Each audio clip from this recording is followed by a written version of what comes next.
Buy now or wait? That's the number one question Arizona buyers are asking.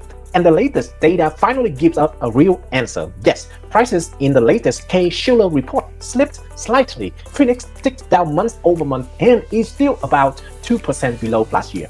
But that doesn't automatically mean a bigger drop is coming. Look at what's happening right now. Active listing in Arizona fell more than 2% in just 1 week, and new listing are down 7% from last year. Sellers are pulling homes off the market. Cancellations are unusually high, and the contract market index is projected to push above 80 in the coming weeks. When supply shrinks and the demand rises, even slowly, price drops usually stop. And that's exactly the pattern forming in Arizona today. So instead of asking, should I wait for the price to fall? The smarter question is, how will this shift in supply demand impact the next 30 or 90 days? Let's dive into the full market update and break it all down. The first thing that we are going to look at, this is the Greater Phoenix monthly average sale price chart for residential resale. This is updated as of last week. Let's break down what we see so far. Let's start from the beginning. February of 2018, the average sale price set at just about $315,000. From there, we are increasing. The home price in Arizona market is steadily increased, but at a moderate rate all the way until 2020. What happened in 2020? The pandemic hit, and the prices, well, it's the beginning of the pandemic, right? And all the way from 2021 and 2022, home prices go up crazily. A 600 top at 600. Everyone knows during that time, people are trying to buy houses. 30, 40,000 over asking, no inspection, no appraisal, close in 2 weeks. If you sell the house at that time, you get like this, instant win. We then hit an affordability. Now the other side of home prices is affordability, right? Buyers feel like they cannot afford the home anymore. As a result, in late of 2022 and early 2023, this chart show a drop from the peak, bottom at around $500,000. But interesting is what coming next. Why is that? Because this is what actually a post-pandemic trend, right? So as the latest, let's say the average sale price is about 610,000, meaning the Phoenix home price have regained almost all the lost, and has been corrected to 610. Remember, the peak is about 600 here in 2022. We have a drop here. It's go up and down for the last 2 years. And now as of November 2025, we have the median sale price about 610, which is more than the peak. All right. So all the correction already done. And look at the trend. Okay. It's also trending upward. We're not seeing anything like grow crazy like in 2021 with a big jump from around 300 here to all the way to 650%, right? But it's still grow. It's still growing for the last 2 years. Up and go down, and go up again, and go down again, and now it's go up again.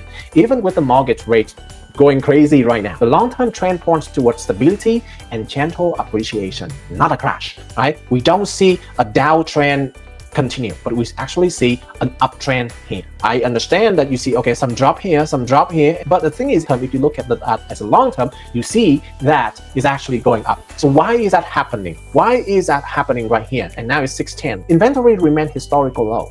Even though there's 25,000, 26,000 homes available for sale in today's market, it's still a low number. Population growth is still strong, and new construction costs keep rising. Even buyers waiting for the prices to come down, and I realize that Phoenix base prices has reset. We're operating in a new normal right now. One where dip are shallow and recoveries are strong. So dip go down very fast, but it's recover very strong as well in the long run. It's gonna keep going like that. So the main thing is that the inventory is still low, and the population by birth or by immigration, right, from other states, from other country, going to Arizona, still a strong immigration. So that's about the home price in Arizona. Next, we are going to talk about the Case-Shiller report. When I show this, keep in mind that this is the report from July and September. This is the latest data that we have. We actually show that it reflects closing from July to September. Number one, month to month, almost every city saw prices slip, go down. So some of the example, like Cleveland, 0.02% down. Phoenix, 0.09% down. Los Angeles, negative 0.61%. San Diego, 0.92, negative percent. Tampa, negative 0.95%. Almost everything is going down. And as a result, the national average, according to Case-Shiller report, going down negative 27%, making it a third negative monthly reading in 2025. This is a third consecutive. What notable for Phoenix is this: the Phoenix outperformed by only 0.09, only 0.09 drop compared to 0.27% drop of the national average for the first time in many months. That's important. The first time, because we've been for the last couple of reports, Phoenix has been below the national average. Now it's actually come very strong, jumping from the 18th to the 3rd place in month-over-month ranking. This is well, I have to say that this doesn't mean prices rose. Okay, they still dipped slightly, but the decline was smaller than other major cities in the US, which is another indication that the Phoenix probably already done with the home price dropping, already done with the reset. Now it's come to the one more balanced market. As we see here in the previous chart, right? It's go down and now it's recover. Now it's strong enough in November. Keep in mind, this number right here is only up to September, right? So it's maybe right here. And it's not go up yet. So imagine the next Chandler report, we're gonna see this instead of negative 0.09, we're gonna see Phoenix probably a positive number. Let's look at the year over year. The year over year is a split market. Some cities that has increased, like Chicago, New York, Boston, Cleveland, they all increased 5.46, 5.25, 4.12, and 4.02. In the other hand, some other cities like Phoenix, negative 2, Dallas, -1, Miami, -1.26, Tampa, -4.14. The national average is 1.29 plus, increase 1.29, which is essentially flat after adjusting for inflation. If you remember, inflation is about 2% as well. So it's about nothing changed for national average. One thing to note is that Phoenix is still below the national average a lot. So definitely the two different numbers represent two different things. What do I mean by that? If you look at the year over year, you look at the long term, which is good indication to see how the market going from last year to this year. If you look at the short term, like month over month, you see how the real estate reacts to within a shorter period of time, which is more instant, and we will be able to react right away better. What about supply? Supply is one of the most important questions nowadays. Is supply going up or is supply going down? Supply is actually shrinking faster than expected. It's faster. It's still high, but it's going down faster. Active listing is now dropping quickly, and although this usually happens during the holiday, this year decline seems to be stronger than normal. Active listing is about 2.3% drop for the last 7 days across all the area in the MLS. MLS is a system that realtors use to post listing houses available on the market. The drop is expected, but the speed of decline is what stands out. So why is this happening? New listings slowed sharply. Only 1,653 new listings was added last week. That is 7% less than 2024. Not a lot of new listings for the last 7 days.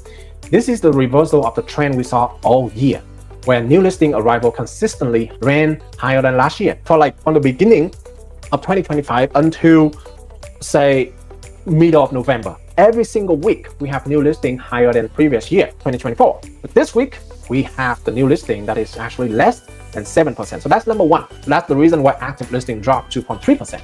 Very big number. This is a reversal of the trend we saw last year. So why does this matter? Less new inventory entering into the market means that fewer fresh options for the buyers. And that means there's less competition for active sellers. That means the seller has more chance to sell their house because there is just simply no competition, right? The second reason that the active listing also dropped fast is the cancellation. The seller are pulling listing at a higher rate. Cancellation is actually, for the last week, is about 622 listing. This is extremely high. Expiration also have 146. This is medium level. And the closing reached 1,559. This result in a listing success rate is just about 50.7%. Almost only half of the available listing sold for last 7 days. Meaning the other half is either go to cancellation, expired, or withdrew instead of sell. What is this telling us? Sellers are feeling they can wait. For some reason, in fact, I just have a conversation with a seller before I do this video as well. And he is okay to wait until January. Because January is tend to have more demand on the market at that time. More buyers will be available to buy at that time. But here's the fact. When many sellers retreat, it helps the one who stay active.